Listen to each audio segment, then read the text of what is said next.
কুমিল্লার মনোহরগঞ্জ উপজেলার পোমগাঁওয়ে জমকালো আয়োজনের মধ্য দিয়ে আরাফাত রহমান কোকো স্মৃতি সংসদ ফুটবল টুর্নামেন্ট 2026-এর দ্বিতীয় আসরের উদ্বোধনী ম্যাচ অনুষ্ঠিত হয়েছে।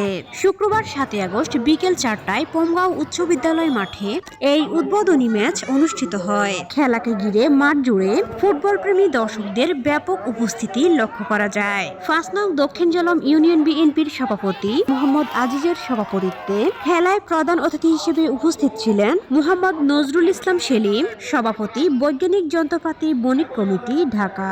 এছাড়াও তিনি মনোহরগঞ্জ উপজেলা বিএনপির সিনিয়র সদস্য। উদ্বোধক হিসেবে উপস্থিত ছিলেন আতিকুর রহমান লিটন, সদস্য 5 নং জলম দক্ষিণ ইউনিয়ন বিএনপি। প্রধান বক্তা হিসেবে উপস্থিত ছিলেন মোহাম্মদ আবুল বাশার, সহ মুক্তিযুদ্ধ বিষয়ক সম্পাদক, মনোহরগঞ্জ উপজেলা বিএনপি। বিশেষ অতিথি হিসেবে উপস্থিত ছিলেন আলী আশরাফ চৌধুরী সুমন, বিশিষ্ট সমাজসেবক ও ক্রীড়া অনুরাগী। মোহাম্মদ জাহাঙ্গীর আলম মোল্লা, সাধারণ সম্পাদক 5 নং দক্ষিণ জলম ইউনিয়ন বিএনপি।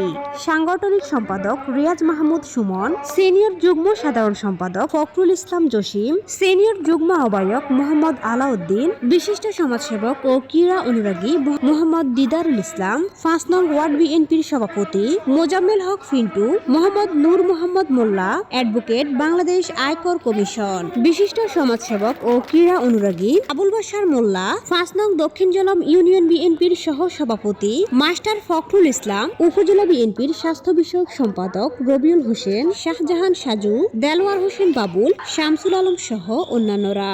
আয়োজিত উদ্বোধনী ম্যাচে পোমগাঁও একতা সংঘ ও জলম একাদশের মধ্যকার খেলা গোল 0 ড্র হয়েছে।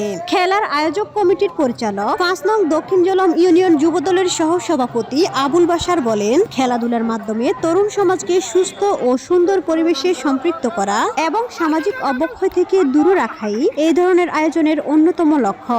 এছাড়া এ সময় আরো উপস্থিত ছিলেন আয়োজক কমিটির সাধারণ সম্পাদক ও সাবেক ছাত্রদল নেতা সাইফুল ইসলাম এবং যুবদল নেতা সোহাগ।